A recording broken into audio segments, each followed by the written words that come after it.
అమ్మ నమస్తే. నమస్తే. అమ్మ, హ్మ్. నెగిటివ్ ఎనర్జీ హ్మ్. ఇంట్లో ఉందనుకోండి, హ్మ్. ఎలా పోగొట్టుకోవాలి? అసలు అలా నెగిటివ్ ఎనర్జీ మన ఇంట్లో ఉంది, ఇంట్లో తిరుగుతుంది అనే ఫీల్ తెలుస్తుందా? ఇలాంటి క్వెషన్స్ కొంతమంది కామెంట్ రూపంలో తెలియచేశారమ్మా. మీ ద్వారా వాళ్ళకి నివృత్తి కావాలని. ఓకే అమ్మా. నెగిటివ్ ఎనర్జీ, అసలు energy is there. Energy is constant. Either it is negative or positive. Positive. Negative ఉందనుకోండి, you charge it and it becomes positive. ఎట్లా అంటే చీకటి వెలుగుగా మారినట్టు. చీకటి పోయి వెలుగు రాదు, చీకటే వెలుగుగా మారుతుంది దీపం యొక్క సామీప్యంలో. ఈ పని చేయాలి. ఈ పని చేయాలంటే ముందు అక్కడ ఓ దీపం ఉండాలి మన దగ్గర, అక్కడ చీకటి ఉందని తెలియాలి. అంతే కదా. చీకటి ఉందని ఎలా తెలుస్తుంది? చీకటి ఎప్పుడూ కూడా మనకు అక్కర్లేని భావాలకు సంబంధించి ఉంటుంది. చీకటి కూడా అవసరమే. చీకటి లేకపోతే నిద్రపోలేము. అవును. నిద్ర బాగా పట్టకపోతే శరీరం మళ్ళీ చక్కగా తయారవదు. అలా తయారవ్వడానికి కావాలి, రిఫ్రెష్ అవ్వాలంటే చీకటి అవసరమే. చాలా ఉన్నాయి అవన్నీ.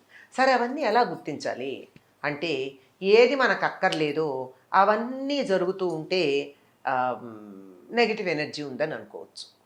అంటే ఈ నెగిటివ్ ఎనర్జీ ఎట్లా అంటే, అసలు కొన్ని ఇళ్ళకి వెళ్ళండి మీరు, ఎంత హాయిగా ఆనందంగా అనిపిస్తుందంటే ఇంకా కొంచెం సేపు కూర్చోవాలనిపిస్తుంది. అంతే కదా. కొన్ని ఇళ్ళకి వెడితే పాపం చాలా పెద్ద ఫర్నిచర్ ఉంటుంది, చాలా కాస్ట్లీ ఫర్నిచర్ ఉంటుంది, అసలు అన్ని బ్యూటిఫికేషన్స్ ఉంటాయి. They will be offering us so much. అది తింటారా, ఇది తింటారా, అది చేస్తారా, ఇది చేస్తారా అంటూ ఉంటారు. కానీ మనకు అక్కడి నుంచి ఎప్పుడు లేచి వచ్చేద్దామా అని కాళ్ళ కింద ముళ్ళు ఉన్నట్టు ఉంటుంది. మనకే తెలిసిపోతుందా? తెలిసిపోతుంది. ఎవరైతే కాస్త ప్యూర్గా ఉంటారో, మరీ భావావేశానికి భావోద్వేగానికి లొంగకుండా ఉంటారో అటువంటి వాళ్ళకి కాస్త చికాకు అనిపిస్తుందమ్మా. మీరు ఈ అతి సున్నితమైంది నేను చెప్పలేకపోవచ్చు కానీ, అందరూ ఫీల్ అవ్వలేకపోవచ్చు కానీ, చాలా స్ట్రాంగ్గా ఉండే ఉంటాయి కదమ్మా. శ్మశానంలోకి వెళ్ళి రెండు ఎలా ఉంటుంది, తిరిగి వచ్చాక ఎలా ఉంటుంది? చాలా అనీజీగా అనిపించేస్తుంది కదా. డల్గా అనిపిస్తుంది, నీరసంగా అనిపిస్తుంది, డిప్రెసింగ్గా అనిపిస్తుంది. ఇవన్నీ అనమాట. ఇవన్నీ దానికి నెగిటివ్ ఎనర్జీకి సింబల్స్. డల్నెస్, డిప్రెషన్, దిగులు, బెంగ, బాధ, ఇలాంటివన్నీ ఒక స్థాయి, ఒక రకం. ఆ ఇంట్లో నెగిటివ్ ఎనర్జీ ఉంది, వాళ్ళ ఇంటికి వెడితే నాకు ఏమిటో బాగాలేదు, అన్నీ బాగానే ఉన్నాయి, లైట్లన్నీ ఉన్నాయి కానీ ఏంటో డల్గా అనిపించింది అని అనిపిస్తే అక్కడ it's not on, there is something negative. అట్లా ఇది ఒకటి.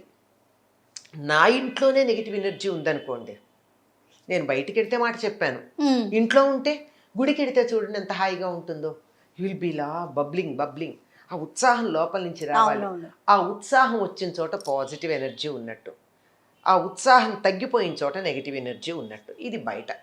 మరి నా ఇంట్లో ఉంటే నేను నిరంతరం అక్కడే ఉంటా గనక పెద్దగా తెలియదు అది నెగిటివా పాజిటివా అని. సరే, ఇతరులు ఎవరన్నా చెప్పచ్చు. దాన్నే మన వాళ్ళు పూర్వం ఏమనేవారంటే, ఆ ఇల్లు కళకళలాడుతోందండి, వాళ్ళ ఇంటికి వెళ్తే ఉండాలనిపిస్తోందండి అనిపిస్తుంది. ఇది నా ఇంట్లోనే నెగిటివ్ ఎనర్జీ ఉన్నట్టయితే నాకు దిగులుగా ఉంటుంది, బద్ధకంగా ఉంటుంది, ఉత్సాహం ఉండదు. ఏ పని చేయడానికి, చెయ్యాలా, లేవాలా, వండాలా, తినాలా, అది కూడా ఉంటుంది. చూడండి, పిల్లలు అన్నానికి పిలిస్తే రారు. అవును. ఈ పైగా నేను ఒక కుర్రవాడిని విన్నాను, వాడు ఎందుకు తినాలి అని ప్రశ్న వేశాడు వాడు. నాకు షాక్. నేనే ఆలోచించుకోవాల్సిన పరిస్థితి కదా అది, ఎందుకు తినాలి, తినాల్సిన అవసరం ఏమిటి అని. వాడు అంత డల్గా, ప్రపంచమంతా మీద పడిపోయినంత డల్గా ఎందుకు తినాలి, తినకపోతే ఏం అని అడిగాడు దీనంగా. ఎంత నెగిటివిటీ ఉంటే అటువంటి ప్రశ్న వస్తుంది ఒక 6-7 ఏళ్ల కుర్రాళ్ళు. ఇలాంటిది పెద్దవాళ్ళం కనుక దాన్ని ఒక్కదాన్ని కంట్రోల్ చేసుకుని తప్పదు, తినాలి, బతకాలి అని పెడతాం. పిల్లవాడికి అది తెలియదు ఆ మాట. కనుక ఇలా ఏ పని చేయాలన్నా, లేవడం దగ్గర నుంచి, పని చేయడం దగ్గర నుంచి, తినడం దగ్గర నుంచి, అన్ని విషయాలలోనూ నిరుత్సాహం, ఉత్సాహమే ఉండదు. అన్నిటికన్నా ప్రధానంగా ఉండాల్సిన దాని గురించి చెప్తారు చక్రవర్తుల గురించి. చక్రవర్తులు రాజులే కాదు, మనకు కూడా ఉండాల్సింది ఉత్సాహ ప్రభు మంత్రి యుక్త లక్షణాలు ఉండాలంటారు. మొట్టమొదటి ఉత్సాహం, చేయాలనేటటువంటి ఉత్సాహం కలగాలి, ఆ ఇనిషియేటివ్ ఉండాలి. అది లేకపోతే నెగిటివ్ ఎనర్జీ ఉన్నట్టు. ఏం చేయాలని ఉత్సాహం లేకపోతే, ఇంట్లో ఎంతమంది ఉంటే అంతమంది అలాగే నిరుత్సాహంగా ఉంటే అసలు దీనానాథుల్లాగా ఉంటారు వాళ్ళు. ప్రపంచం బరువంతా వాళ్ళే మోస్తున్నట్టు ఉంటారు. అట్లాంటి ఇంట్లో నెగిటివ్ ఎనర్జీ ఉన్నట్టు.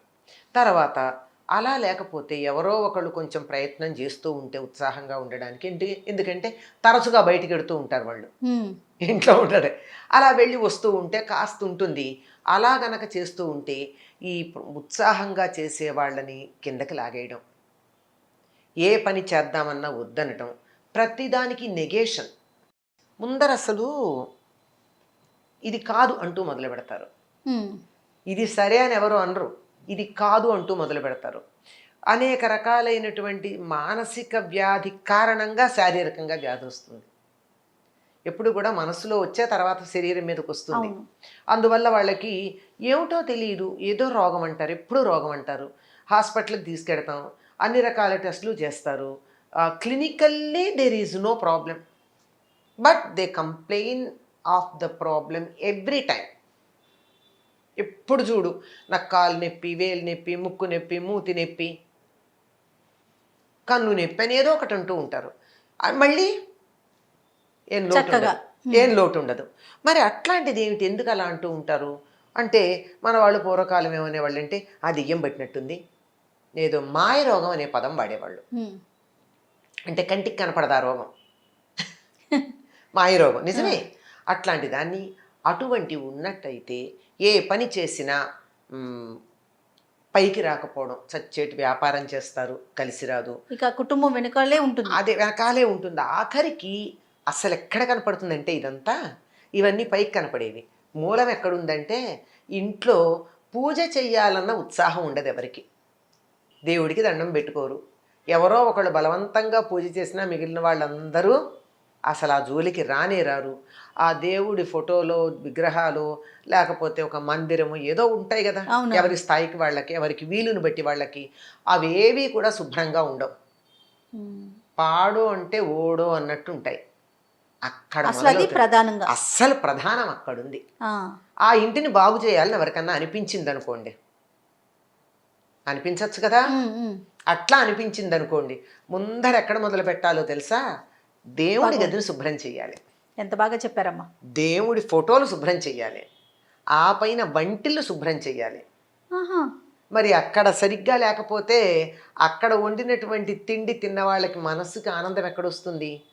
ఆ తర్వాత టాయిలెట్స్ శుభ్రం చేయాలి.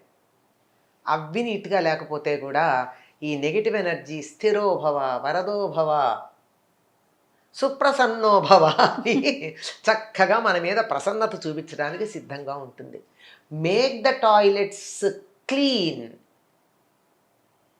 అప్పుడు ఇంటి ముఖద్వారం ఎలాగో కాస్త పెడతారు, ఎంత లేదన్నా దాన్ని కూడా శుభ్రంగా ఉంచుకునే ప్రయత్నం చేయాలి. ఇల్లంతా శుభ్రంగా ఉండాలి. శుచి ఉన్న చోట కళ ఉంటుంది కనుక ముందు శుచిగా ఉండాలి. ఇవన్నీ శుభ్రం చేసుకుని వీలైనంత వరకు భగవంతుణ్ణి తలుచుకుంటూ ఉన్నటువంటి చోట నెగటివ్ ఎనర్జీ ఉండదమ్మా. ముఖ్యంగా హనుమంతుడి యొక్క ఫోటో పెట్టుకున్న చోట నెగటివ్ ఎనర్జీ రాదు అని పెద్దలు చెప్పినటువంటి మాట. ఆయనే ప్రామిస్ చేశాట, నేను అందరి గ్రామాలలోనూ ప్రతి గ్రామంలోనూ ఉండి గ్రామ ప్రజల దగ్గరికి ఎటువంటి ఆది వ్యాధులు రాకుండా చూస్తానని. చాలా గ్రామాల్లో ప్రస్తుతం లేవుగా హనుమంతుడి విగ్రహాలు, పెట్టే ధైర్యం మనకి లేదు, శక్తి సామర్థ్యాలు కూడా లేవు. అంచేత మన ఇంట్లో ఉన్న హనుమంతుడి విగ్రహం, మళ్ళీ అయితే కష్టం దాన్ని అంతా చేయడం, ఒక ఫోటో పెట్టుకోండి, హనుమంతుడిని తలుచుకోండి. రామనామం చేసేటటువంటి చోట ఎటువంటి నెగిటివ్ ఎనర్జీ ఉండదు. రామనామం చేస్తే హనుమంతుడు ఉంటాడు. అందుకు ఆయన పేరు తలుచుకుంటే మంచిదే, ఆయన పేరు తలుచుకోకపోయినా రామరామ అనుకోండి, హనుమంతుడు అక్కడ ఉంటాడు, ఎటువంటి నెగిటివ్ ఎనర్జీ ఉండదమ్మా. ఓకే. ఇక చాలా చేస్తారు. అవి చేయండి, కొబ్బరికాయ కట్టండి, నిమ్మకాయ తీయండి, దిష్టి తీయండి, అది చెయ్యండి, ఇది చాలా చెప్తూనే ఉంటారు. అవన్నీ చేస్తే చేయండి, తప్పేం లేదు. కానీ చేస్తే అవి ప్రధానంగా తాత్కాలికం, ఆ, ఆ క్షణాన తగ్గచ్చు. కానీ బాగా తగ్గాలంటే మాత్రం భగవంతుణ్ణి మించింది లేదు. శుచి ఉండాలి. శుచి ఉన్న చోట మాత్రమే దైవం ఉంటాడు. శుచిగా ఉండి భగవద్ధ్యానం చేయండి. 40 రోజుల లోపల ఫలితం వస్తుంది. అందులో ఎటువంటి సందేహం లేదు. అంతేనమ్మా. ఉం. అయితే మనసు ప్రశాంతత ఉంటేనే ఇవన్నీ చేయగలుగుతాం. మీరు అన్నట్లుగా ఆ ప్రశాంతత ఎప్పుడు వస్తుంది? భగవంతుని స్మరిస్తే వస్తుంది. అంతే కదమ్మా. అంతే కదా. ఉం. భగవంతుడిది అసలు గమనించి చూడండి. దేవుడి మందిరం శుభ్రం చేసుకుని అక్కడ పూజ కూర్చుంటే కనీసం దీపం వెలిగించటం అదన్నా చేస్తారు కదా చాలా అవునవును. ఇళ్లల్లో, పెద్ద పూజ చేయకపోయినా. అప్పుడు ఉండేటటువంటి ఆ దీపం ప్రశాంతత. వెలిగించి కూర్చుంటే ఉన్న కాసేపు ఉండే ప్రశాంతతకి, ఆ మట్టి అలాగే ఉండి దుమ్ము, ఫోటోల నిండా దుమ్ము ఉండి వాడంటాడు ఏదో తోకదేజ తొండం చేజ తెలియటం లేదని. ఆ, అట్లా ఉండే పరిస్థితుల్లో ఉన్నప్పుడు తేడా మనకే తెలుస్తుంది, ఎవరో చెప్పక్కర్లా. ఆ కాసేపు అక్కడ బాగుంది అంటే అర్థమైంది కదా. అది యూ కెన్ ఎక్స్పాండ్. తప్పకుండా అమ్మా. దేవుని గది, వంట గది, అలానే బాత్రూమ్ గురించి కూడా చెప్పారు మీరు. ఇవి 3 శుచిగా శుభ్రంగా ఇంకా ఉంటే ఎక్కడ ఉంటాయంటే పాతగుడ్డల మూటలు, పనికిరాని వస్తువులు, విరిగిపోయిన సామాన్లు, ఇవన్నీ బూజులు, ఇవన్నీ ఉన్న చోట నెగిటివ్ ఎనర్జీ చక్కగా కూర్చుంటుంది. అంచేత అవి తీసేయాలి. ఎప్పటికప్పుడు క్లీన్ ఎప్పటికప్పుడు చేసుకోవాలి. clean చేయాలి. తప్పకుండా అమ్మా. నమస్తే. నమస్తే.